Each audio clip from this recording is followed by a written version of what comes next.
morning we were mentioning how a heavenly life on earth means fellowship with our Heavenly Father. ఈ భూమి మీద పరలోకపు జీవితం అంటే మన పరలోకపు తండ్రితో ఏ విధమైనటువంటి సహవాసం కలిగి ఉండాలో అనే సంగతి ఉదయకాల సమయంలో మీకు చెప్తూ వచ్చాం. This was not possible for people in the old covenant. పాత నిబంధనలో ఉన్నటువంటి ప్రజలకు ఇది సాధ్యం కాలేదు. We need to appreciate what a tremendous blessing it is to have fellowship with our Heavenly Father. మన పరలోకపు తండ్రితో మనం కలిగి ఉండేటటువంటి అపారమైనటువంటి సహవాసాన్ని గురించి మనం ఎంతో హర్షించాలి. In the Old Testament, we don't have many glimpses of heaven. పాత నిబంధన గ్రంథంలో పరలోకాన్ని గురించినటువంటి అనేకమైనటువంటి ఛాయా రూపాలు మనకి తెలియదు. But we have one glimpse of heaven in Isaiah chapter 6. యెషయా గ్రంథము 6వ అధ్యాయంలో ఈ పరలోకాన్ని గురించినటువంటి ఒక చిత్రపటం ఉంటుంది. And when we say that heaven comes down into our heart through the Holy Spirit, పరిశుద్ధాత్మ ద్వారా పరలోకం మన హృదయాల్లోనికి వస్తుంది అనే సంగతి చెప్పినప్పుడు it means the atmosphere of heaven will come into our heart. దాని అర్థం ఏంటంటే ఈ పరలోకపు వాతావరణం అంతా కూడా మన హృదయంలోనికి వస్తుంది. Now we don't know about heaven unless we read the Bible. మనం దేవుని వాక్యం బైబిల్ చదివితేనే కానీ పరలోకాన్ని గురించి మనకు తెలియదు. And it is very different from the atmosphere on earth. ఈ భూమి మీద ఉన్నటువంటి వాతావరణం కంటే అది చాలా విభేదమైంది. And I'll tell you, it's very different from the atmosphere of Christian homes and what we see in many Christian churches also. మరి అనేకమైనటువంటి క్రైస్తవ గృహాలు కానీ అనేకమైనటువంటి క్రైస్తవ సంఘాల్లో ఉండేటటువంటి వాతావరణం కంటే కూడా అది విభేదంగా ఉంటుంది. God gave Isaiah a vision of heaven. ఈ పరలోకాన్ని గురించినటువంటి దర్శనము దేవుడు యెషయాకు అనుగ్రహించినాడు. We don't know how much other prophets got such visions. అటువంటి దర్శనాలు ఇతర ప్రవక్తలకు ఎన్ని కలిగినవో ఆ సంగతులు మనకు తెలియవు. But even if they did, they were very reluctant to speak about it. ఒకవేళ అట్లాంటి వాళ్ళకి కలిగినప్పటికీ వాటి గురించి మాట్లాడే విషయంలో వాళ్ళు కొంచెం వెనకంజ వేశారు. The apostle Paul said in 2 Corinthians 12 that he was taken up to the third heaven. 2 కొరింథీ 12వ అధ్యాయంలో అపోస్తలులైనటువంటి పౌలు మూడవ ఆకాశానికి కొనుపోబడినటువంటి సంగతిని గురించి మాట్లాడారు. And he said he heard things which it is not lawful for a man to speak about. ఆయన అన్నాడు, ఒక మనుషుడు ఉచ్చరించుటకు తగనటువంటి సంగతుల గురించి ఆయన విన్నాను అని చెప్పాడు. Nowadays there are so many people who say that they have gone to heaven. ఈ దినాల్లో అనేక మంది ప్రజలు వాళ్ళు పరలోకానికి వెళ్ళొచ్చారని చెప్పేస్తూ ఉంటారు. And they tell us all types of stories of what they heard there and what they said there. వాళ్ళు అక్కడ ఏం విన్నారో వీళ్ళేం చెప్పారు అనేకమైన సంగతులు రకరకాల కథలు వాళ్ళని చెప్తా ఉంటారు. It's all stories. I don't believe it. ఇవన్నీ తప్పుడు కథలు, నేను నమ్మను వాటిని. I believe what Paul said, that పౌలు చెప్పిన సంగతే నేను నమ్ముతున్నాను. that it's not lawful to speak about what he heard. ఆయన ఏమైతే విన్నాడో వాటిని మానవుడు ఉచ్చరించుటకు తగినటువంటి. How is it that God told Paul it is not lawful to speak about what you heard here? మరి ఏమైతే ఇక్కడ నువ్వు విన్నావో వాటిని చెప్పడానికి తగవు అని పౌలుతో ప్రభు ఎందుకు చెప్పాడు? And nowadays so many people are talking about I went to heaven and I heard this and I talked to so and so. మరి ఈ రోజుల్లో అనేక మంది ప్రజలు నేను పరలోకానికి వెళ్ళాను, ఈ సంగతి విన్నాను, పలానా వాళ్ళతో నేను మాట్లాడానని ఎన్నో చెప్తున్నారు. I don't think these people in this generation are telling lies. అంటే ఈ తరంలో ఉన్నటువంటి ప్రజలు వాళ్ళు అబద్ధాలు చెప్తున్నారని నేను అనుకోను. But when they have a dream, they think it is real. అయితే వాళ్ళకి ఏదైనా ఒక కళ వచ్చింది అనుకోండి, ఆ స్వప్నాన్ని వీళ్ళు వాస్తవం అనుకుంటున్నారు. No, you and I also have sometimes had dreams and we wake up, we think, hey, where am I? I thought I was in some other country. నీవు నేను మనకు కూడా కొన్ని కళలు వస్తాయి కదా, అకస్మాత్తుగా మెలుగు వచ్చేసరికి మనకు అనిపిస్తుంది, అరే ఎక్కడున్నాను నేను, వేరే దేశంలో ఉన్నట్టు అనిపించింది నాకు అనుకుంటున్నాను. Some dreams are very real. కొన్ని కళలు ఎట్లా ఉంటాయంటే వాస్తవంగా జరిగినట్టే అనిపిస్తాయి. The only thing you and I are honest to say that was a dream. అయితే మీరు నేను యథార్థాన్ని ఒప్పుకోవాలి, అది కళే అని చెప్పాలి. But some other people will call it by a more spiritual name and call it vision. కొంతమంది ఏమంటారంటే దానికి కొంచెం ఆత్మీయమైనటువంటి పేరు పెట్టి నాకు దర్శనం వచ్చింది అని చెప్తారు. And they'll say I actually went there. వాళ్ళు అంటారు నేను నిజంగా అక్కడికి వెళ్ళిపోయాను. Don't believe all that. అవన్నీ మీరు నమ్మకండి. Because if a person really went there, he would become a very, very humble person. ఒకవేళ ఎవరైనా కానీ నిజంగా ఒక వ్యక్తి అక్కడికి వెళ్ళాడు అంటే ఆ వ్యక్తి చాలా దీనుడిగా మారిపోతాడు. And he would be tremendously holy and he would lead everybody to holiness. అతడు ఎంత పరిశుద్ధం అయిపోతాడంటే ప్రతి వాళ్ళని కూడా పరిశుద్ధతలోనికి నడిపిస్తాడు. And he would have no interest in money because nobody in heaven is interested in money. పరలోకంలో ఉన్నటువంటి వాళ్ళకి ఎవరికి డబ్బు మీద శ్రద్ధ లేదు కనుక ఈ వ్యక్తి కూడా డబ్బు మీద ఆసక్తి ఉండదు. But some of these people who say they came back from heaven, they love money more after coming back from heaven. కొంతమంది పరలోకానికి వెళ్ళి వచ్చానని చెప్పేటటువంటి వాళ్ళు ఏం చేస్తారంటే అక్కడికి వెళ్ళి వచ్చిన తర్వాత డబ్బుని ఇంకా అధికంగా ప్రేమిస్తారు. So then I don't know which heaven they went to. కనుక వాళ్ళు ఇంకా ఎట్లాంటి పరలోకానికి వెళ్ళారో నాకు తెలియదు. It's all to deceive simple believers. ఇవన్నీ కూడా సామాన్యమైనటువంటి ప్రజలను విశ్వాసులను మోసం How can a man go to heaven and come back and love money more? more. ఒక మనుషుడు పరలోకానికి వెళ్లి మళ్ళా తిరిగి వచ్చి డబ్బును అధికంగా ఎట్లా ప్రేమిస్తాడు? It's all a deception. ఇదంతా మోసం. But here Isaiah says he saw a vision. ఇక్కడ యెషయా అంటున్నాడు తను ఒక దర్శనాన్ని చూశాడు. And he saw these angels covering their faces and their feet. అక్కడ ఈ దూతలు వాళ్ళ ముఖాలు కప్పుకున్నారు. I want you to see something here. ఇక్కడ ఉన్న సంగతి మీరు చూడాలనుకుంటున్నాను. Isaiah 6. యెషయా గ్రంథం 6వ అధ్యాయం. I saw the Lord sitting on a throne. ఇక్కడ ఆయన అంటున్నాడు ప్రారంభంలో నేను ప్రభువును సింహాసనాసీనుడు అయినట్టు చూశాను. These angels are called seraphs. ఈ దూతలు సెరాపులని పిలువబడుతున్నారు. And these seraphs, each of them had 6 wings. ఈ సెరాపుల్లో ఒక్కొక్కరికి 6 రెక్కలు ఉన్నాయి. And listen to this. వినండి ఇది. With 2 they covered their face. 2 రెక్కలతో ముఖాలను కప్పుకుంటున్నారు. With 2 he covered his feet. 2తో వాళ్ళ పాదాలు కప్పుకుంటున్నారు. And with 2 he flew. మిగతా 2 రెక్కలతో ఎగురుతున్నారు. What is the meaning? ఏమిటి దీని అర్థం? With 4 wings they worship God. అంటే 4 రెక్కలతో దేవుణ్ణి ఆరాధిస్తున్నారు. With 2 wings they serve God. 2 రెక్కలతో దేవుణ్ణి సేవిస్తున్నారు. In heaven they worship more than they serve. మరి పరలోకం ఈ భూమి మీద కంటే పరలోకంలో అధికంగా ప్రభువుని ఆరాధిస్తున్నారు. And they said holy, holy, holy. వాళ్ళు అంటున్నారు పరిశుద్ధుడు పరిశుద్ధుడు పరిశుద్ధుడు They అంటున్నారు. had a tremendous reverence for God. దేవుని ఎడ్ల అత్యధికమైనటువంటి భక్తి మర్యాదలు కనబరుస్తున్నారు. This is what heaven is like. ఇదే పరలోకం ఎట్లా ఉంటుంది? It's a place of worship.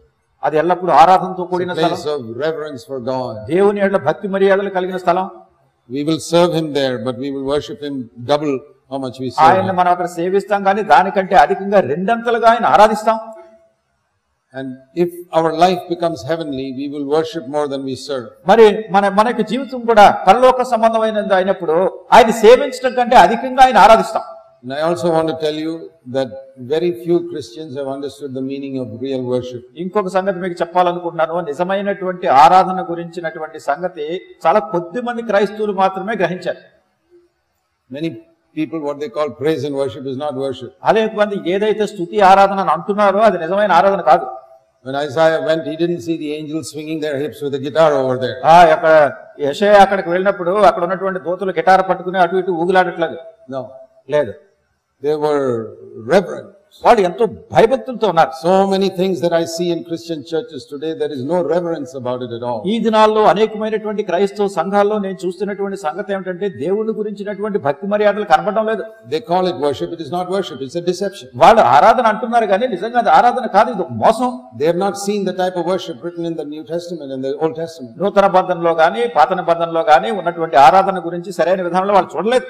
What is the reaction of Isaiah, who was the holiest man in Israel, when he saw this? ఇశ్రాయేలు దేశంలో అతి పరిశుద్ధుడైనటువంటి వ్యక్తి యెషయా ఈ దర్శనాన్ని చూసినప్పుడు ఎట్లా ప్రతిస్పందిస్తున్నాడు? Isaiah was the holiest man in Israel. ఇజ్రాయేలులో ఈ యెషయా చాలా అతి పరిశుద్ధుడైన వ్యక్తిగా ఉన్నాడు. And he sees this vision. ఆయన ఈ దర్శనాన్ని చూస్తున్నాడు. And he says, oh, what a wretched man I am. ఆయన అంటున్నాడు నేను ఎంత దౌర్భాగ్యుడిని. Verse 5, I am a man of unclean lips. 5వ వచనంలో అంటున్నాడు అయ్యో నేను అపవిత్రమైన పెదవులు గలవాడిని. I dwell in the midst of a people of unclean lips. అపవిత్రమైన పెదవులు గల జనుల మధ్య నివసించువాడను. When he saw God in his glory, దేవుని యొక్క మహిమలో ఆయన చూసినప్పుడు the first thing he was convicted about was the way he was speaking. ఆయన ఒప్పించబడినటువంటి మొట్టమొదటి సంగతి ఏమిటంటే ఏంటి ఆయన మాట్లాడుతున్నాడు ఆ విధానం. I've seen so many Christians who go for their praise and worship meetings. నేను అనేక మంది క్రైస్తవులను వాళ్ళ స్తుతి ఆరాధన కూటాలకు వెళ్ళే వాళ్ళని చూశాను.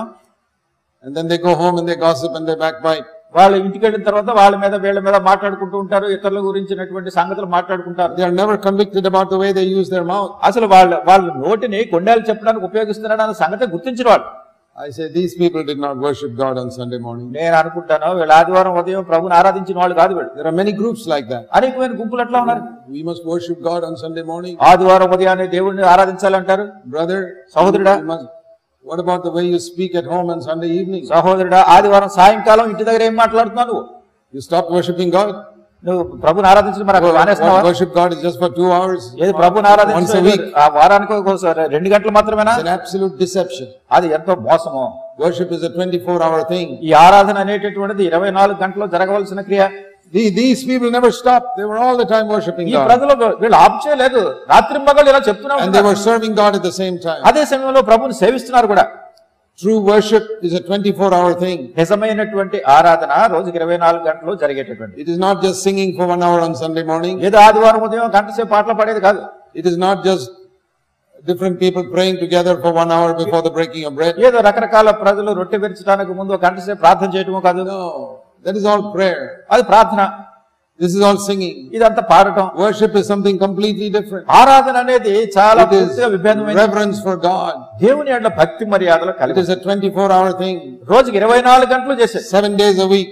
వారానికి 7 రోజులు కూడా. I never knew the meaning of worship for many years. అనేక సంవత్సరాలుగా ఈ ఆరాధన గురించినటువంటి అర్థం నాకు గ్రహింపు కాలేదు. So many people, their understanding of these words is from what they hear in churches, not from the Bible. అనేక మంది వీటిని గురించినటువంటి భావాన్ని ఎట్లా అర్థం చేసుకుంటున్నారంటే ఆయా సంఘాల్లో వినేదాన్ని బట్టి తప్ప వాక్యానుసారమైనది కాదు.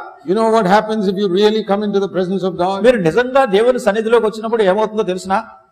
Let me tell you what my experience was. నా అనుభవం ఎట్లా ఉండిందో చెప్తాను. You know, sometimes I have sat for 15 minutes talking to a really godly man who knows God. కొన్నిసార్లు నిజంగా దేవుణ్ణి ఎరిగినటువంటి దైవజనులతో మాట్లాడుతూ ఒక 15 నిమిషాలు అట్లా ఉండిపోయాను. Or I have listened to a message for 15 minutes or 20 minutes from a really godly man. లేకుంటే నిజమైనటువంటి దైవజనుడు చెప్పినటువంటి వర్తమానాలు వింటూ ఇంచుమించు 15 నిమిషాల పాటు 15-20 minutes.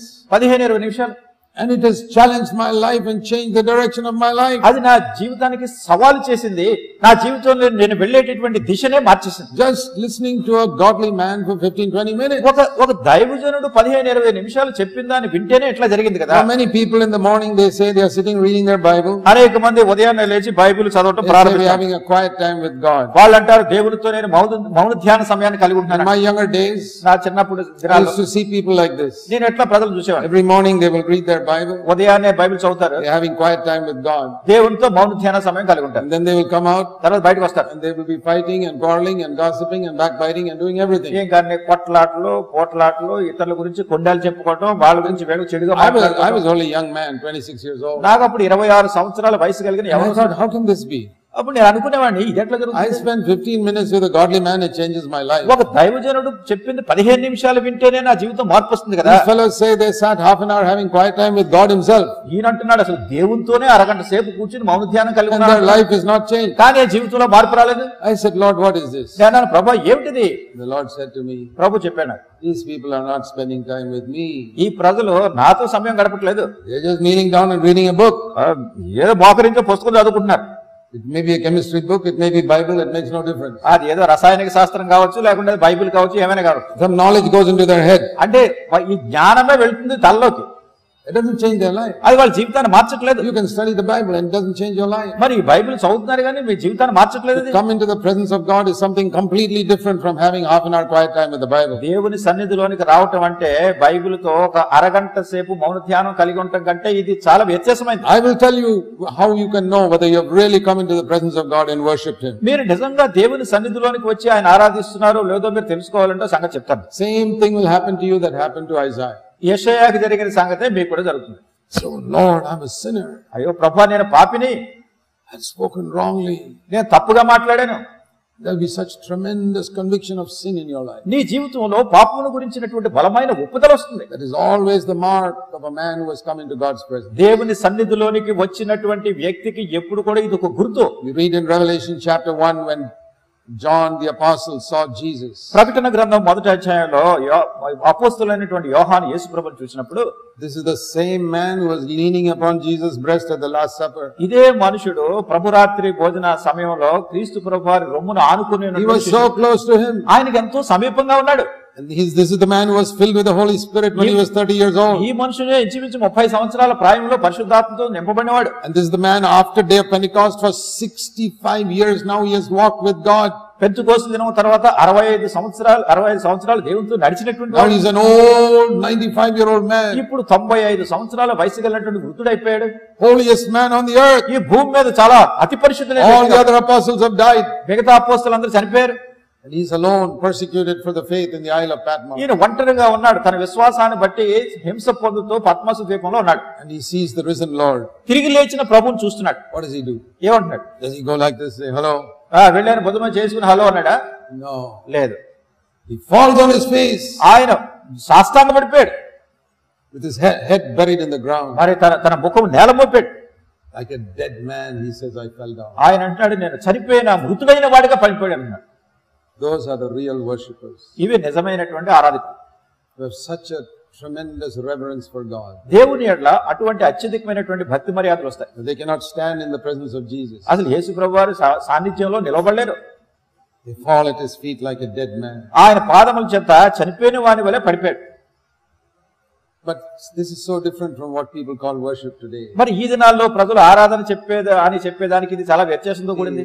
Nowadays it's become very popular in many churches, all types of churches, to sing these charismatic songs. ఈ దినాల్లో అనేకమైనటువంటి సంఘాల్లో ఇది రకరకాల ఉత్తేజకరమైనటువంటి కరిస్మాటిక్ పాటలు ఇవన్నీ ఉన్నాయి కదా, అది అలవాటైపోయింది. So many of those songs are so shallow. ఆ పాటల్లో అవి చాలా వరకు సరైనటువంటి లోతు లేనటువంటివిగా ఉంటాయి.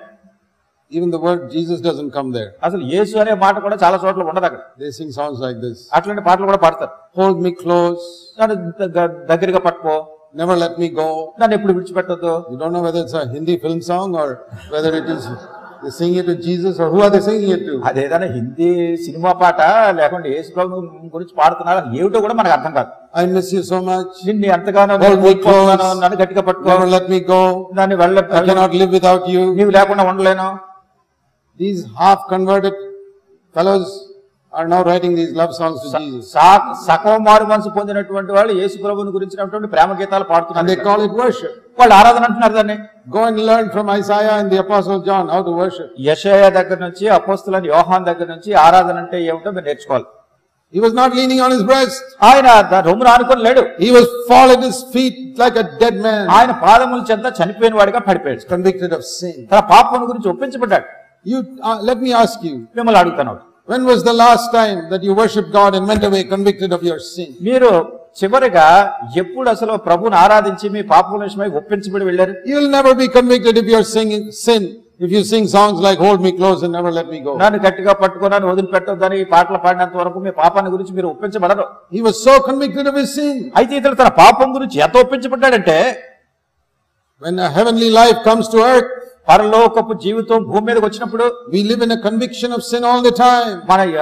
మన సమయం అంతా కూడా పాపం గురించినటువంటి ఒప్పుదలతో నిండిపోయింది. And the result is we live in a repentance all the time. మరి దాని యొక్క ఫలితం ఏమిటంటే ఎల్లప్పుడూ పశ్చాత్తాపంతో కూడినటువంటి జీవితాన్ని జీవిస్తాం. Since I understood the real meaning of worship, ఈ ఆరాధన గురించినటువంటి నిజమైన అర్థం నేను గ్రహించిన తర్వాత, not this 1 hour on Sunday worship. No. ఆదివారం 1 గంట మాత్రమే కాదు ఈ ఆరాధన అనేది. I'm talking about 24 hours a day worship. రోజుకి 24 గంటలు ఆరాధించేది. 7 days a week.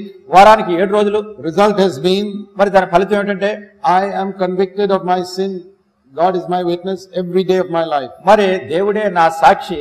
నా జీవితంలో ప్రతిరోజు కూడా నా పాపం విషయమైనటువంటి ఒప్పుదలని కలిగి ఉంటున్నా. Every day I repent. ప్రతిరోజు పశ్చాత్తాపడుతున్నాను. Every day I see new areas in my life which are not like Christ. మరి ప్రతి రోజు కూడా నా యొక్క జీవితంలో క్రీస్తును పోలి లేనటువంటి ప్రాంతాలు నా జీవితంలో ఏమున్నాయో అనుకుంటున్నాను. Battle to overcome it. నేను దాన్ని జయించడానికి ఎంతో యుద్ధ ప్రాతిపదిక మీద ఉన్నాను. That is how I know that I am worshiping God. ఆ రీతిగా నేను ఎరుగుదును, నేను ప్రభువుని ఆరాధిస్తున్నాను. And if I worship God, then I can serve God effectively also. నేను ప్రభువుని నిజంగా ఆరాధించినప్పుడు ప్రభువుని శక్తివంతంగా సేవించగలను కూడా. And when we are convicted like that, మనం అట్లా ఒప్పించబడినప్పుడు what happened to Isaiah? యెషయాకి ఏమైంది? It says in verse 6, 6వ వచనం చెప్పబడింది, one of the seraphs took a burning coal with his tongs from the altar and touched my mouth with it. Verse 7. అప్పుడు ఆ శరాపులలో ఒకడు తాను బలిపీఠం మీద నుండి కారుతో తీసిన నిప్పును చేత పట్టుకుని నా యొద్దకు ఎగిరి వచ్చి నా నోటికి దాని తగిలించాడు. Word said, this has touched your lips, your iniquity is taken away. మరి ఇది నీ యొక్క పెదవులకు తాకింది కదా, నీ దోషం తొలగిపోయింది, your sin is forgiven, నీ పాపం క్షమించబడింది. and this fire of God has come on your mouth now. దేవుని అగ్ని ఇప్పుడు నీ నోటి మీదకి వచ్చింది. Now you can go and speak. ఇప్పుడు నువ్వు వెళ్ళి మాట్లాడాలి. This is how we can speak like prophets. ఈ రీతిగా మన ప్రవక్తల మాదిరిగా మాట్లాడగలం.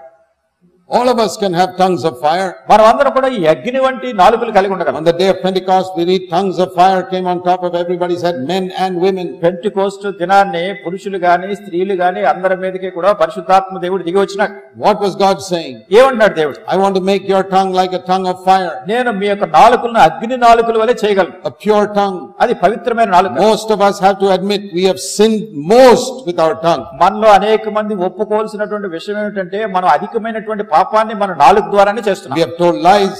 అబద్ధాలు చెప్పాం. We have hurt people. ప్రజలను గాయపరిచాం. We got angry. కోపం వస్తుంది. We have deceived people. ప్రజలను మోసగించాం. We have gossiped. ఇతరుల మీద అన్యాయం రకరకాల మాటలు spoken evil about them behind their back.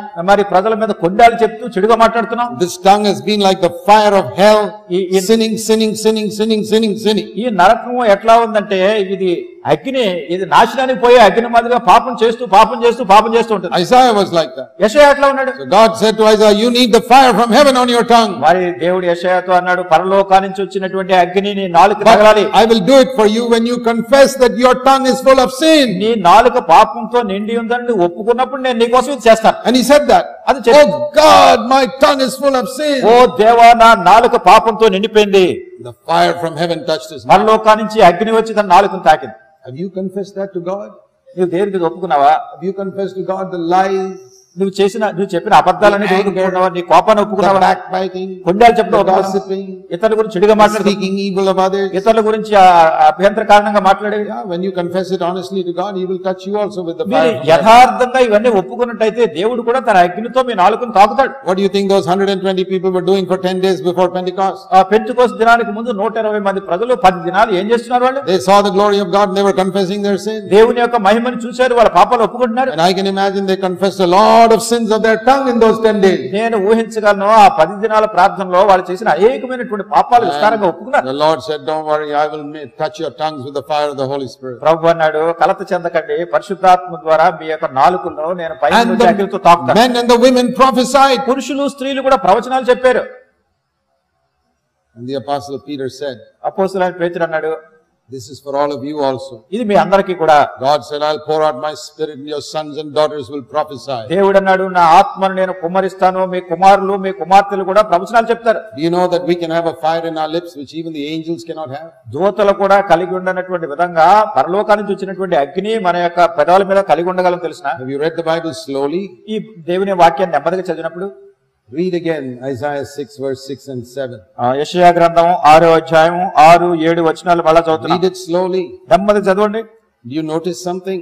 అక్కడ ఏదైనా గమనిస్తున్నారా? Do you notice that the angel cannot touch the fire with his hands?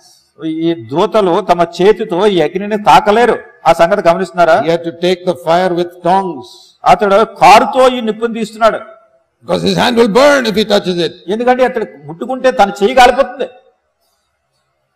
But what the angel could not touch, అయితే దూతలు ఏమైతే తాకలేకపోయారో Isaiah's mouth could touch it. మరి యెషయా నోటికి తగిలింది అది నిప్పు. What a wonderful thing that is. ఎంత ఆశ్చర్యకరమైన సంగతి ఇది. That the fire of heaven which the angels cannot touch, a man can have. పరలోకపు అగ్నిని దూతలు ముట్టుకోలేకపోతున్నారు, కానీ మనుషునికి తాకుతుంది. I don't need tongs to touch the fire of heaven. నేను ఈ అగ్ని తాకడానికి నాకు కారు అక్కర్లేదు. Angels need that. దూతలకు కావాలి. I can have it touch my body and it won't kill me. అది నా దేహాన్ని కూడా తాకొచ్చు, నన్ను చంపవే. It's wonderful. ఇది ఎంతో అద్భుతకరమైనది. The privilege we can have as God's children. దేవుని బిడ్డలుగా మనం కలిగి ఉండే ఆధిక్యత. See, every glimpse that we have of heaven in the book of Revelation. ప్రకటన గ్రంథంలో పరలోకాన్ని గురించినటువంటి ప్రతి విధమైనటువంటి మచ్చు మనం చూసేటటువంటి. There are 7 glimpses of heaven in Revelation. ప్రకటన గ్రంథంలో పరలోకాన్ని గురించినటువంటి మచ్చు 7 విధానాలుగా చెప్పబడింది. And all those 7 glimpses of heaven in Revelation show us one thing. పరలోకాన్ని గురించినటువంటి 7 విధములైనటువంటి మచ్చు కూడా ఒక సంగతి తెలియజేస్తుంది. The people are always praising and worshiping God. ప్రజలు ఎల్లప్పుడూ కూడా దేవుణ్ణి స్తుతిస్తున్నారు. They are always thanking Him for what He has done. వాళ్ళు ఎల్లప్పుడూ కూడా దేవుడు చేసిన దానికి వందనాలు చెల్లిస్తున్నారు. In our communion with God, there are 4 steps. దేవునితో మనం కలిగి ఉండేటటువంటి సంబంధము, సహవాసము 4 మెట్లు ఉంటాయి. The first is prayer. ఒకటి ప్రార్థన. Prayer in faith. విశ్వాసముతో కూడిన ప్రార్థన.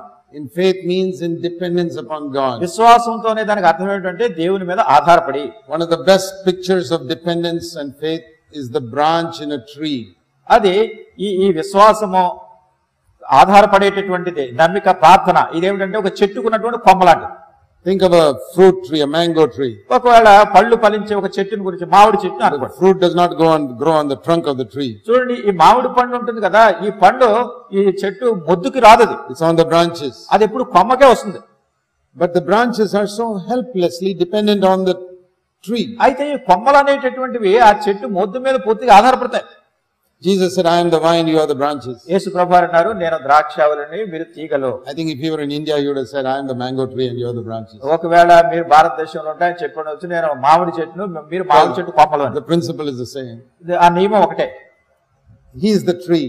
ఆయనే చెట్టు, and I am the branch, నేను కొమ్మని, and I have to depend on the tree for everything. నేను ప్రతిదాని కోసం ఈ చెట్టు మీద ఆధారపడాలి. And that liquid sap that flows from the tree to the branch is the Holy Spirit. ఈ చెట్టు నుండి కొమ్మకు వచ్చేటటువంటి సారం అంతా కూడా పరిశుద్ధాత్మ. And the fruit comes automatically. దాని అంతటా అదే ఇక్కడ పండు వస్తుంది. The branch doesn't have to struggle. ఈ కొమ్మ అంతా ఏమీ కష్టపడక్కర్లేదు ఈ పండు తీసుకురావడం. It's so easy. When the sap flows in, the tree fruit comes. అది చాలా సులువు. చెట్టు నుంచి సారం ప్రవహిస్తూ వస్తున్నప్పుడు దాని అంతటా అదే పండు వస్తుంది. And the more fruit that comes, ఎంత అధికమైన పళ్ళు వస్తాయో, have you noticed that? The branch will hang down more. గమనించారా? కొమ్మ అంతగా కిందకు వంగిపోతుంది. That is the mark of a truly godly man. నిజమైనటువంటి దైవజనుని యొక్క గుర్తది.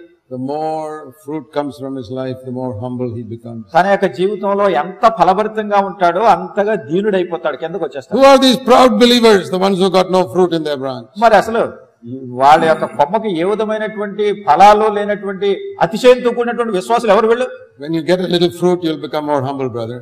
మీరు ఇంకా కొంచెం చిన్న పళ్ళు వచ్చినప్పుడు కొంచెం నెమ్మదిగా తగ్గుతారు దీనిలో. But no matter how many years that branch has been in that fruit tree, it still is dependent on the tree for fruit. ఈ చెట్టుకు ఈ కొమ్మ ఎంత కాలంగా ఉన్నప్పటికీ కూడా పండు ఫలము నిమిత్తమై దాని మీద ఆధారపడాలి. Supposing you tell a mango branch, ఒకవేళ మీరు ఒక మామిడి కొమ్ముతారు, oh, now you have brought fruit for 30 years. 30 సంవత్సరాల నుంచి కాయలు కాస్తున్నావు కదా. Why don't you break off from the tree and just be on your own now? సరే, ఇప్పుడు నీ చెట్టులో నుంచి నిన్ను తీసేస్తాను, నువ్వు స్వచ్ఛందంగా ఉండిపోవచ్చు. Have an independent ministry. కనుక నువ్వు స్వచ్ఛందంగా నీవు సొంతంగా పరిచర్య చేస్తుండదు. No more fruit then. ఇంకా పళ్ళు లేవేమీ లేవు. Even if you have 50 years of walking with God, you still need to be dependent. నీవు దేవునితో 50 సంవత్సరాలుగా నడుస్తూ ఉన్నప్పటికీ ఇంకా దేవుని మీదే ఆధారపడాలి. That is faith.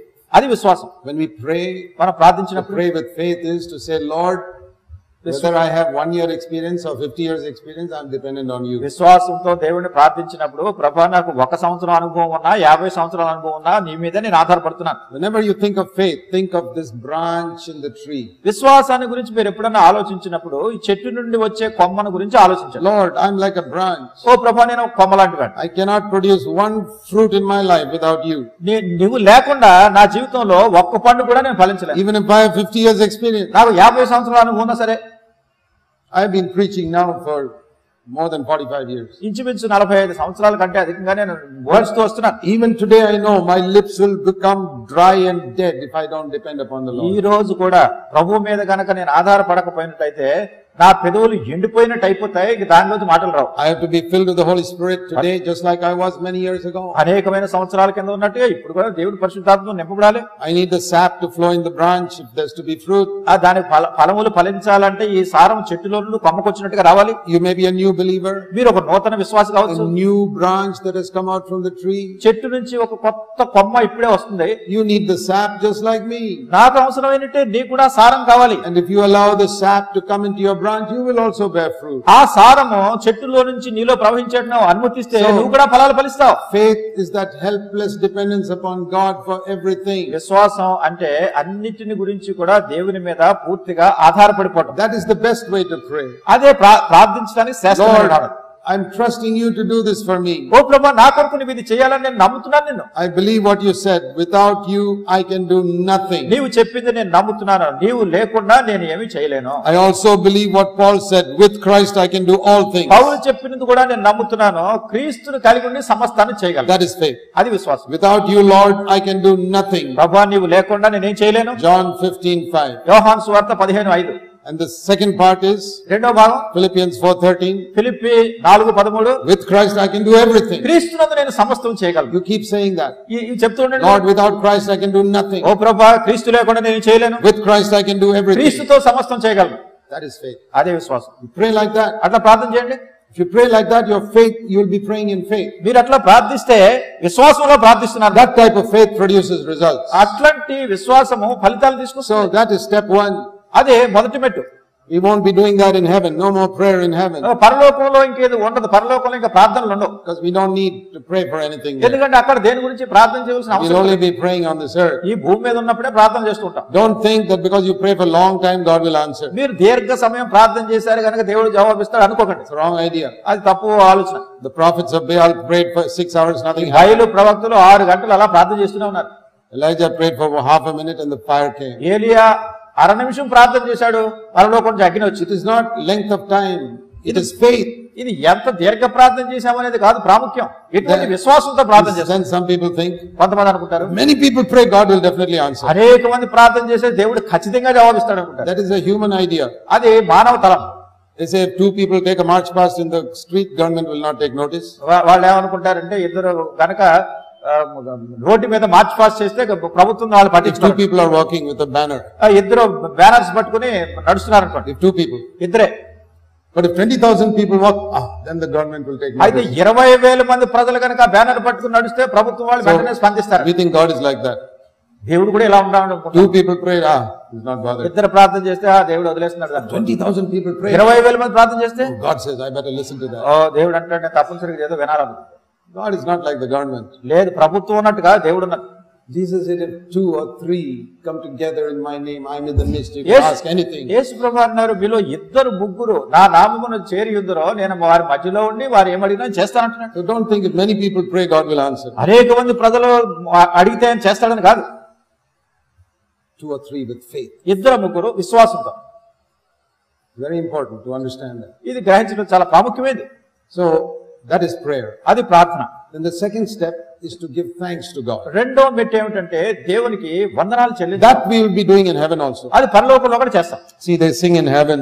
చూడు పరలోకంలో పాడుతున్నారు, You were slain, you shed your blood for us. మా నిమిత్తమై నీ యొక్క రక్తాన్ని, ప్రశస్త రక్తాన్ని They చిందించావు. are very grateful. Thank you, Lord, for forgiving our sins. వాళ్ళు అంటారు, ప్రభువా మా పాపములు క్షమించినందుకు వందనాలు.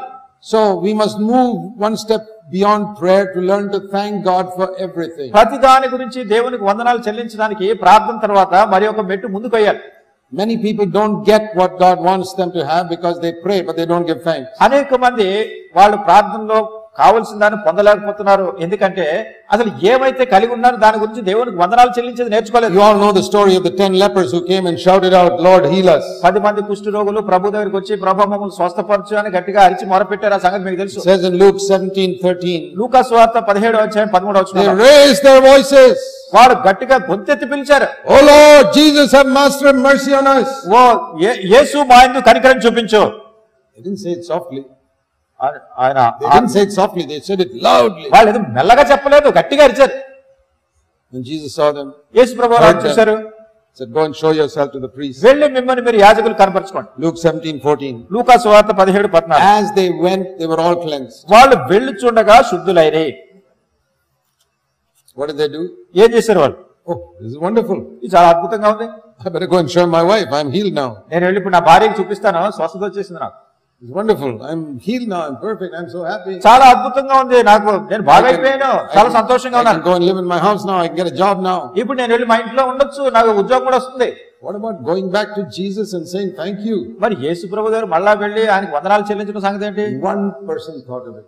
ఒక్కడే చేశాడు అట్లా, Only one. ఒక్క మనిషే. He immediately turned back. ఆయన వెంటనే వెనక్కి తిరిగాడు. And again with a loud voice. ఇతడు మళ్ళా గొప్ప శబ్దంతో, Verse 15. 15 That is the important thing. అది ప్రాముఖ్యమైనది. He glorified God. వారు గొప్ప శబ్దంతో దేవుని మహిమపరచుచు. See, when he asked for prayer, he prayed with a loud voice. మరి ప్రార్థనలో అడిగినప్పుడు గొప్ప శబ్దంతో గట్టిగా అరిచాడు. When he came back to thank Jesus, మళ్ళా తిరిగి వచ్చి ప్రభు వందనాలు చెల్లించడానికి he didn't come and tell him softly in his ear, thank you very much. నెమ్మదిగా ఆయన చెవిలోకి వెళ్ళి ప్రభు నీకు వందనాలు చెల్లిస్తాను అట్లా చెప్పలేదు. He made everybody hear, Jesus has healed me, thank you Lord. అందరికి వినబడేటట్టు చెప్పాడు, ప్రభా నీవు నన్ను స్వస్థపరిచావు, నీకు వందనాలు చెల్లిస్తున్నాను. And like the apostle John, it says in verse 16, he fell on his face at Jesus' feet. అపోస్తలుడైనటువంటి యోహాను కూడా యేసుక్రీస్తు ప్రభువారి పాదముల దగ్గర పడిపోయాడు, కింద సాష్టాంగపడ్డాడు.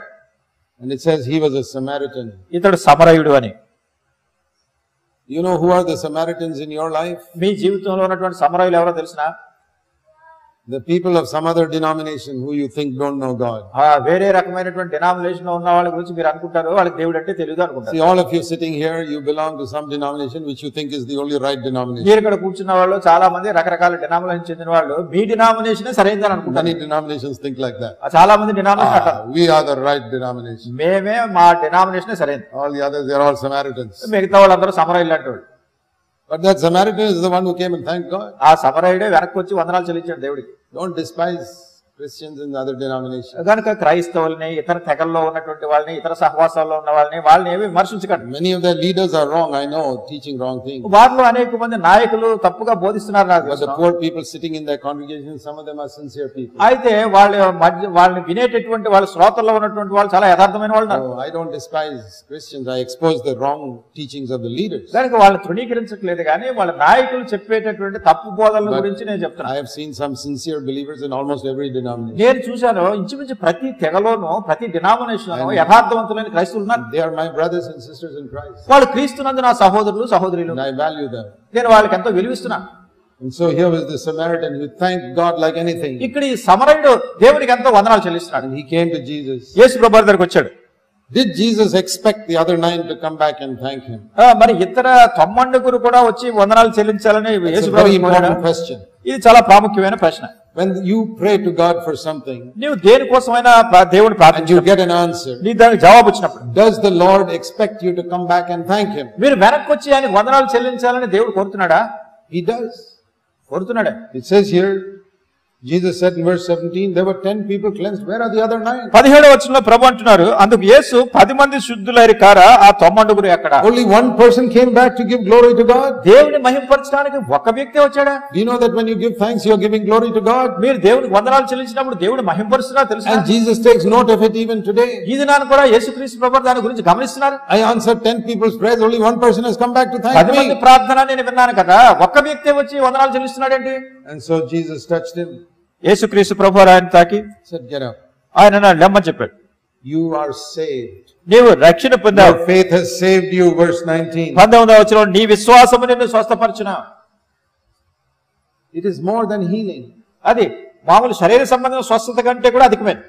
He got salvation ఆయనకు రక్షణ దొరికింది. because he came back to give thanks. వందనాలు చెల్లించడానికి తిరిగి వచ్చాడు కనుక. The other people got healing. వేరే వాళ్ళకి స్వస్థత వచ్చింది. He got salvation also. అయితే ఇతని రక్షణ కూడా వచ్చింది. So what I learned from that is, దాని నుంచి నేను నేర్చుకున్నది see ఏమిటంటే, here it says in my Bible in the margin, Jesus said to him, your faith has saved you. ఇక్కడ నా బైబిల్లో మార్జిన్ ఏమందంటే, నీ విశ్వాసమే నిన్ను రక్షించింది, నీకు రక్షణ ఇచ్చింది. That's how it is. Your faith has saved you. నీ విశ్వాసము నీకు రక్షణ ఇచ్చింది. Those 9 people, their faith healed them. ఆ 90 కూడా వాళ్ళ విశ్వాసం వాళ్ళ స్వస్థపరిచింది. You not only got healing, you got అయితే salvation. నీకు స్వస్థత మాత్రమే కాదు, నీకు రక్షణ కూడా వచ్చింది. How did you get salvation? ఎట్లా వచ్చింది రక్షణ? Because you came back to give thanks. ఎందుకంటే నువ్వు వందనాలు చెల్లించినా తిరిగి వచ్చావు. I want to tell you something. కానీ ఇక్కడ చెప్పాలనుకుంటున్నా, All those who learn to give thanks get something more than those who pray. దేవునికి వందనాలు చెల్లించే వాళ్ళందరూ కూడా ప్రార్థన చేసే వాళ్ళ కంటే వీళ్ళకి ఇంకా అధికంగా దేవుని ద్వారా పొందుతారు. Those who pray do get an answer from God. ప్రార్థన చేసే వాళ్ళు దేవుని దగ్గర నుంచి జవాబు పొందుతున్నారు. But those who give thanks get something more. అయితే వందనాలు చెల్లించేటటువంటి వాళ్ళు ఇంకా అధికంగా దేవుడు ఇస్తున్నాడు. Those who pray get a blessing. ప్రార్థన చేసే వాళ్ళకి దీవెన వస్తుంది. Those who give thanks get a greater blessing. వందనాలు చెల్లించే వాళ్ళకి ఇంకా అధికమైన దీవెన వస్తుంది. Are you familiar with this verse of this word that Jesus spoke in Acts 20? అపోస్తల కార్యములు 20వ అధ్యాయంలో యేసుక్రీస్తు ప్రభువు చెప్పిన ఒక మాటను గురించి మీరు విన్నారా? Very interesting. That something that Jesus said is not found in the Gospels. It's found in the Acts of the Apostles. యేసుక్రీస్తు ప్రభువు చెప్పినటువంటి ఒక చక్కటి మాట సువార్తల్లో కనపడలేదు కానీ అపోస్తల కార్యంలో ఉంది. And it's spoken and it's mentioned by Paul, who never even walked with Jesus. అసలు యేసు ప్రభువుతో నడవనటువంటి వ్యక్తి పౌలే ఈ మాటలు చెప్తున్నాడు. Acts 20:35. అపోస్తల కార్యంలో 20వ అధ్యాయం 35. It says Jesus said these words. యేసు ప్రభువు ఈ మాటలు చెప్పారు. Very beautiful words. చాలా చక్కటి మాటలు. It is more blessed to give than to receive. పుచ్చుకొనుట కంటే ఇచ్చుట ధన్యము. Now read that slowly.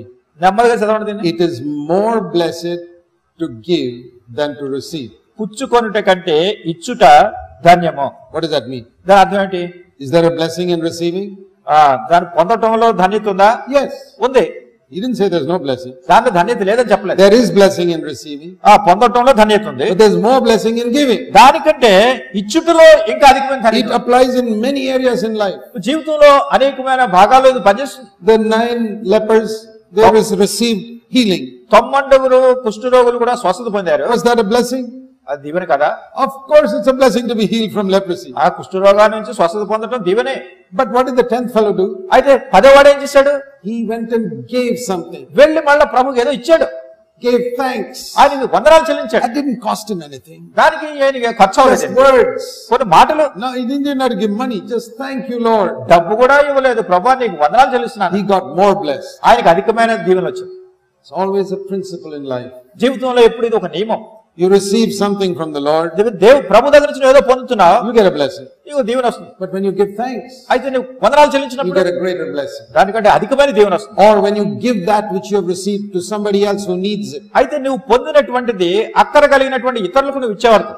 For example, if God has given you plenty of money, ఉదాహరణ చూడండి, దేవుడు మీకు చాలినంత డబ్బు ఇచ్చాడు. you say, well Lord, this is far too much than what I need. మీరు అనుకుంటారు, ప్రభువా నాకు కావాల్సిన దానికంటే చాలా ఎక్కువ డబ్బు Let ఇచ్చాడు, me help some poor believers with it.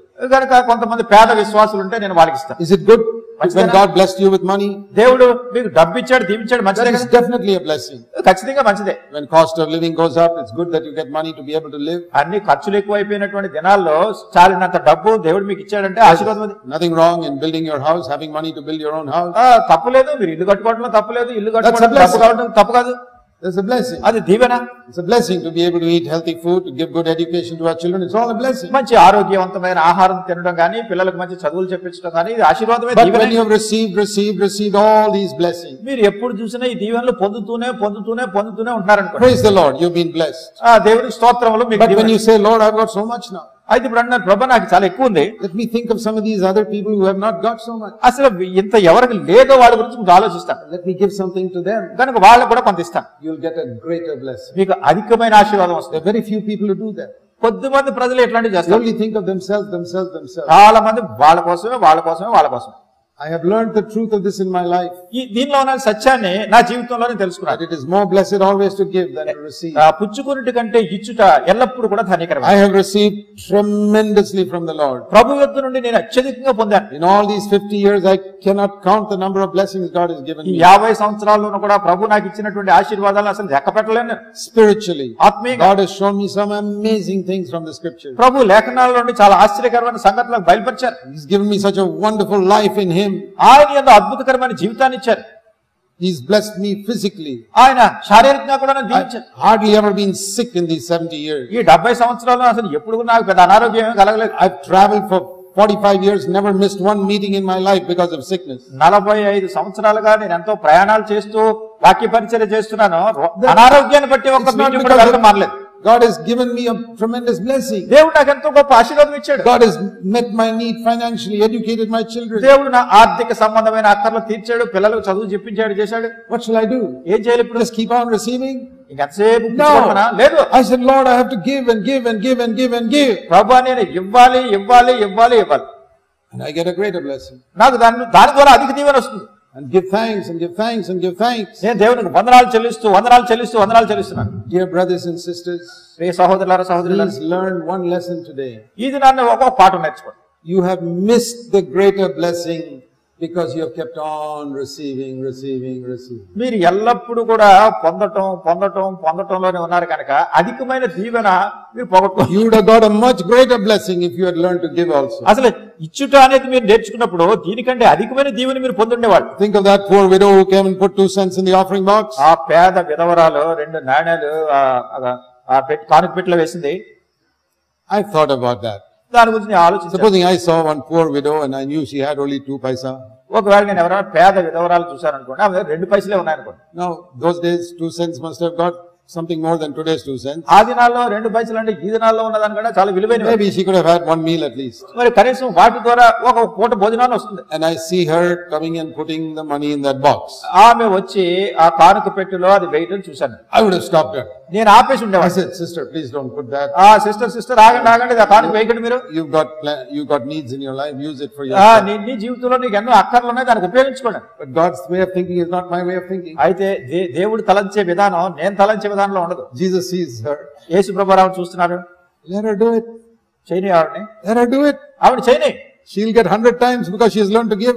ఎందుకంటే ఇవ్వటం నేర్చుకుందా కనుక 100 ఆమెకు వస్తుంది. మళ్ళా If she keeps it to herself, ఒకవేళ దాని దగ్గరే పట్టుకుని ఉంటే she'll always see the 2 cents. అస్తమాన 2 నాణేలు 2 పైసలు చూసుకుంటూ కూర్చోవాలి. If she gives it, అది ఇస్తే somewhere she'll get 200. ఎక్కడి నుంచో 200 రూపాయలు వస్తాయి. That is God's way. అది దేవుని వాక్యం. Jesus knew that. యేసు ప్రభువారు అది ఎరుగును. Anybody who gives to God will give him 100 times. ఎవరైతే దేవునికి ఇస్తున్నారో దేవుడు వాళ్ళకి 100 ఇస్తున్నాడు. I've seen that in my life. నా జీవితంలో చూశాను. And so Jesus didn't stop her. యేసు ప్రభువారు ఆమెను ఆపలేదు. అందుకే Give. సరే, And I'll also use you as an example to my disciples. నా శిష్యులకి ఈ ఉదాహరణ చెప్తాను నేను. Jesus always appreciated people who learn to give, whether it's a widow or this Samaritan leper. ఇచ్చేటటువంటి వాళ్ళని గురించి ఆమె పేద విధవరాలు కావనివ్వండి, లేకుంటే సమరయుడైన కుష్ఠరోగి కానివ్వండి, వీళ్ళ ద్వారా గొప్ప పాఠాలు ప్రభు ఇతరులకు బోధించారు. Many Christians have missed the higher blessing because they're always receiving. అనేక మంది క్రైస్తవులు అత్యధికమైనటువంటి ఆశీర్వాదాలు పోగొట్టుకుంటున్నారు. కారణం ఏంటంటే ఎంతసేపు వాళ్ళకు కావాలి కావాలి కావాలి కావాలనుకుంటూనే ఉంటున్నారు. Somebody asked me once, Brother Jack, how do you remember all these scriptures? ఒకసారి ఎవరు నన్ను అడిగారు, సోదరు జాక్ గారు, అసలు ఈ లేఖనాలని ఎలా గుర్తుంటున్నాయి మీకు అన్నారు. I can't remember anything. నాకేం జ్ఞాపకం ఉండట్లేదు. I said, I don't have a better memory than you. నేను అన్నాను, మీకంటే నాకేం జ్ఞాపక శక్తి ఎక్కువేం లేదు. I will tell you the secret and it will become true in your life also. అయితే దీని రహస్యం చెప్పేస్తాను, అది మీ జీవితంలో కూడా సత్యం అవుతుంది. Whenever I read a scripture, నేను ఎప్పుడైనా లేఖనం చదివినప్పుడు and it blesses me, అది నన్ను దీవిస్తుంది, I have received something, ఏదో నేను పొందాను, I don't keep it to myself. అది నాలోనే పెట్టుకున్నాను. If I keep it to myself, I'll forget it. అది నాలోనే పెట్టుకుంటే దాని సంగతి మర్చిపోతాను. I give it to somebody. మళ్ళీ దాన్ని ఇతరులకు I ఇచ్చేస్తాను. share it with somebody. ఇతరులతో పంచుకుంటాను. Somebody comes to my house, I share, brother, I got this verse. This is how God spoke to me. ఎవరన్నా మా ఇంటికి వచ్చినప్పుడు, సహోదరుడా దేవుడు నాకు ఈ వాక్యం ద్వారా మాట్లాడాడని ఆయన పంచుకుంటా. If I'm writing to somebody, I say, this is the verse that God blessed me with. లేకుంటే ఎవరికైనా ఏదైనా రాస్తున్నప్పుడు, ఇదిగో ఈ వాక్యం ద్వారా ప్రభు నన్ను దీవించాడు. You don't have to be a preacher. మీరే బోధకుడు You can be కావాలి. a mother at home, some sister comes to visit you. ఇంట్లో ఒకవేళ మీరు తల్లిగా ఉన్నారు, ఎవరో ఒక స్త్రీ మిమ్మల్ని దర్శించడానికి వచ్చారు, Tell her. వారితో చెప్పండి. Instead of gossiping of what happened in your neighbor's house, మీ పక్కింట్లో ఏం సంగతులు జరుగుతున్నాయో చెప్పేదానికి బదులు, instead of all that useless stuff, ఆ పనికిరాని మాటలని మాట్లాడేదానికి tell బదులు, her, I read a verse today that really blessed my heart. ఆమెతో చెప్పండి, ఈ రోజు ఒక వాక్యం చదువుకున్నాను, నిజంగా నా జీవితంలో ఆశీర్వాదం You got a blessing? నీకు దీవెన వచ్చింది, Give it. ఇతరులకు ఇవ్వండి. I tell you, that verse will remain in your head. ఆ వాక్యము ఇంక ఎప్పుడు కూడా మీ మనసులో నిలిచిపోతుంది. I said, that is how these verses remain in my head. నేను అన్నాను, ఆ రీతిగా ఈ వాక్యాలు, ఈ వచనాలన్నీ కూడా నా మనసులో, What I receive, I give. నేను ఏవైతే పొందుతున్నానో ఇస్తున్నాను. And I'm always ready to give. నేను ఎల్లప్పుడూ ఇవ్వడానికి సిద్ధంగా ఉన్నాను. God keeps it there. దేవుడు దాని అక్కడ ఉంచుతున్నాడు. So I say, you try it. You'll find it's true in your life. నేను అన్నాను, మీరు ప్రయత్నం చేయండి, మీ జీవితంలో కూడా నెరవేరుతుంది. Like a miser, you keep it all to yourself. పిసిని కొట్టు మాదిరిగా మీ అంతటా మీకే పెట్టి కూర్చుంటున్నారు అనుకోండి. Like the manna, it will begin to stink in your heart only. అట్లానే మన్నాని వాళ్ళు పెట్టుకున్నారు, చివరికి అది కుళ్ళిపోయింది. If you got some extra manna, please give it to your neighbor. మీకు ఎక్కువ మన్నా ఉంటే పక్క వాళ్ళకి, మీ పక్కన Otherwise, by tomorrow morning, it will stink. లేనట్టయితే రేపు పొద్దున్నకి అది పాడైపోతుంది. So learn to give thanks. కనుక వందనాలు చెల్లించడం The నేర్చుకో. Bible says in everything we must give thanks. Bible చెప్తుంది అన్నిటిలోనూ కృతజ్ఞత వందనాలు. Whatever may happen, ఏం జరిగినా గానీ, Lord, everything is working for my good. ఓ ప్రభా, సమస్తం నా మేలు కొరకే This జరుగుతుంది. fellow tried to do evil to me. ఈ వ్యక్తి నాకు కీడు చేయాలని ఉద్దేశించాడు. It can't be evil. God makes it work for my good. అయితే ప్రభు దాన్ని నాకు మేలు కలిగేటట్టు చేస్తాడు. Even if people are secretly trying to do harm to you, కొంతమంది రహస్యంగా కూడా మీకు హాని కలిగించాలని God ప్రయత్నాలు is చేస్తారు. watching. దేవుడు కనిపెట్టి చూస్తున్నాడు. The Lord never slumbers. He never sleeps. ప్రభు ఆయన కునుకడు, నిద్రపోడు. He's watching and He's protecting His children. ఆయన ఎల్లప్పుడూ తన బిడ్డలను కనిపెట్టి చూస్తున్నాడు, All the భద్రపరుస్తున్నాడు. schemes of the devil, అపవాది వేసే పన్నాగాలన్నీ the Lord will confuse all of them. ఆ ప్రభు వాటన్నిటిని కలవరపరుస్తాడు. You అపవాది can give thanks for everything that people do. ప్రజలు మీకు చేసే ప్రతిదాని గురించి కూడా దేవునికి మీరు వందనాలు చెల్లించాలి. Learn to give thanks in all situations, whether you can understand it or not understand అన్ని it. పరిస్థితుల్లోనూ ఆ పరిస్థితిని మీరు గ్రహించినా గ్రహించకపోయినా దానికి వందనాలు చెల్లించడం నేర్చుకోండి. That is how we have a heavenly life on this earth. ఆ రీతిగా ఈ భూమి మీద పరలోకపు జీవితాన్ని మనం అనుభవిస్తాం. If you are serious, మీరు దీని గురించి తీవ్రంగా say, ఉంటే, fill me with the Spirit. ప్రభా నీ And ఆత్మ, Lord, help me to give thanks for everything. ప్రభా ప్రతి దాని గురించి నీకు వందనాలు చెల్లించడానికి నాకు సహాయం చేయి. God will do wonders for you. దేవుడు మీకు అద్భుతాలు చేస్తాడు. Once you have learned to give thanks, మీరు ఒక్కసారి వందనాలు చెల్లించడం కనుక నేర్చుకుంటే, then you must go to the third step. అప్పుడు మూడో మెట్లోకి వెళ్తారు. The third step is to praise God. మూడవ సంగతి ఏమిటంటే దేవుని స్తుతించడం. Now, to praise God is different from giving thanks. దేవుని స్తుతించడం అనేది కృతజ్ఞతా వందనం చెల్లించడం కంటే Because వేరే. thanksgiving is thanking the Lord for what He has done for me. కృతజ్ఞతా వందనం అంటే దేవుడు నాకు ఏమైతే చేశాడో దాని Lord, గురించి ఆయనకు you వందనాలు healed చెల్లించడం. me of my leprosy. ఓ ప్రభా, నా కుష్ఠరోగం నుంచి బాగు చేశావు. You saved my child. నా బిడ్డను నువ్వు You రక్షించావు. gave promotion to my child. లేకుంటే నా బిడ్డకు ప్రమోషన్ ఇచ్చావు. You got a good marriage for my daughter. నా కుమార్తెకు మంచి వివాహం జరిపించావు. You gave me a house to live in. నేను ఒంటరికి ఒక ఇల్లు ఇచ్చావు. You given me a word to bless me. నన్ను దీవించడానికి నీ Thank వాక్యం you. ఇచ్చావు. Thank you, thank you, thank you. ప్రభా వీటన్నిటికి వందనాలు వందనాలు వందనాలు. Praise is higher. ఈ స్తుతి అనేది దీన్ని మించింది. Lord, now I've forgotten about all the things you've done for me. ఓ ప్రభా, ఇప్పుడు నువ్వు చేసినవన్నీ నేను I మర్చిపోతున్నాను. thank you for all that. వీటన్నిటికి వందనాలు. Now I'm thinking of who you are. అసలు నువ్వు ఎవరో అనే దాని గురించి నేను ఆలోచిస్తున్నాను. You are so holy. నువ్వు ఎంత పరిశుద్ధుడు. I'm not thinking of what you've done for me now. నువ్వు ఇప్పుడు నాకేదో చేసావని నేను ఆలోచించట్లేదు. You know, in the Song of Solomon, Solomon పరమగీతాల్లో the bride is a picture of you and me. ఆ పెండ్లి కుమార్తె నీకు నాకు ఒక రూపకంగా And పటంగా the bridegroom is a picture of Christ. పెండ్లి కుమారుడు క్రీస్తు ప్రభువునకు You సాదృశ్యం. read it like that. అట్లా చదవండి మీరు. And the bride is admiring the bridegroom. మరి ఆ పెండ్లి కుమారుడు పెండ్లి కుమార్తెను You are హర్షిస్తున్నాడు. so perfect. నువ్వెంతో పవిత్రంగా ఉన్నావు, You are so lovely. నువ్వు ఎంతో దేదీప్యమానంగా ఉన్నావు. This is praise. ఇది స్తుతి. Lord, you are so wonderful. ప్రభు నువ్వు ఎంతో అద్భుతకరమైన, You are so holy. నువ్వు పరిశుద్ధుడు. See, the seraphims were not thanking God. చూడండి, అక్కడ శరాపులు దేవునికి వందనాలు They చెల్లించారు. were praising. వాళ్ళు దేవుడు స్తుతిస్తారు. Holy, holy, holy. పరిశుద్ధుడు పరిశుద్ధుడు పరిశుద్ధుడు అని. They were not saying thank you for what you did for me. ఓ ప్రభు నాకు ఏమైతే చేసావు నీకు వందనాలు చెప్పట్లేదు. Higher than that. దాన్ని కంటే మించి Lord, even if you did nothing, ఓ ప్రభు నువ్వేం చేయకపోయినా you are so great. నువ్వు ఎంతో You are గొప్పవాడివి, so wonderful. నువ్వు అద్భుతకరమైన వాడివి.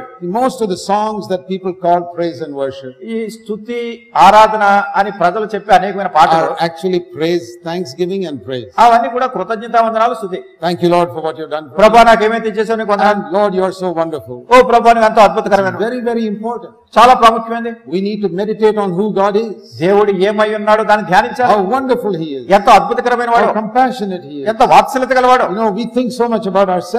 మనలను గురించి ఎంతో ఆలోచిస్తాం కదా. Even thanking can be a bit selfish. మరి వందనాలు చెల్లించడం కూడా కొంచెం స్వార్థంతో కూడా. Oh, you did something for me. ఓ ప్రభా నువ్వు నాకు ఏదో చేసావు. Praise, that is purely unselfish. అయితే స్తుతి అనేది స్వార్థం లేనటువంటిదిగా ఉంటుంది. Lord, I'm not thinking now what you did for me, ఓ ప్రభా అసలు నువ్వు నాకు ఏం చేసావు నువ్వు ఆలోచించట్లేదు. what you are. అయితే నువ్వు ఏమై ఉన్నావు.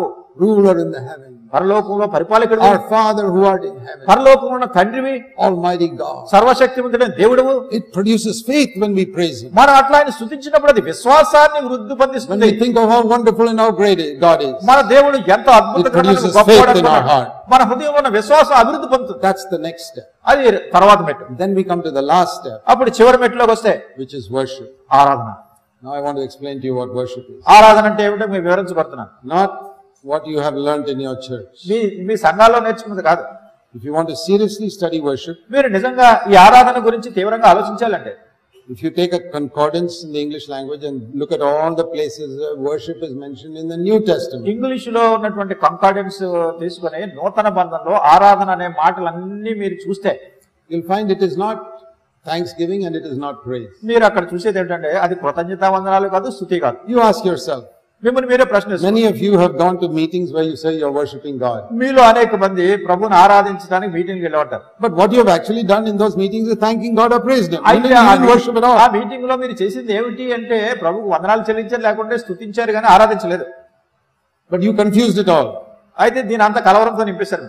You don't know the difference between thanksgiving and praise and worship. కృతజ్ఞత అంటే ఏంటో, స్తుతి అంటే ఏంటో, ఆరాధన అంటే ఏంటో భేదం తెలియలేదు. And if you don't know the difference, then you'll think thanksgiving is worship, ఒకవేళ ఈ భేదం తెలియకుండా కృతజ్ఞత వందనాన్ని ఆరాధన అనుకుంటే, and you'll think praise is worship, అయితే స్తుతి ఆరాధన అనుకుంటే, and the devil wants you to think like that. అపవాది మిమ్మల్ని ఎట్లా తలంచేట్ చేస్తే, So you'll never worship God at all. దేవుడిని అసలు ఆరాధన చేయట్లేదు మీరు. You think I've done it. నేను చేశానని మీరు Yeah. Did you worship God? దేవుడు ఆరాధించావా? Yes, brother. Sunday morning before the breaking of bread, I worshiped God. అవును సహోదరుడా, రొట్టె విరిచే ముందు ఆదివారం ఉదయాన్నే ఆరాధన చేశాను. What do you mean? Do you think Jesus worshiped God only one day a week? యేసుక్రీస్తు ప్రభువారు వారానికి ఒకసారే దేవుని He was ఆరాధిస్తున్నారు. worshiping God every day. ప్రతిరోజు ప్రభుని You ఆరాధిస్తున్నారు. need to understand what worship is. ఈ ఆరాధన అంటే మీరు గ్రహించాలి.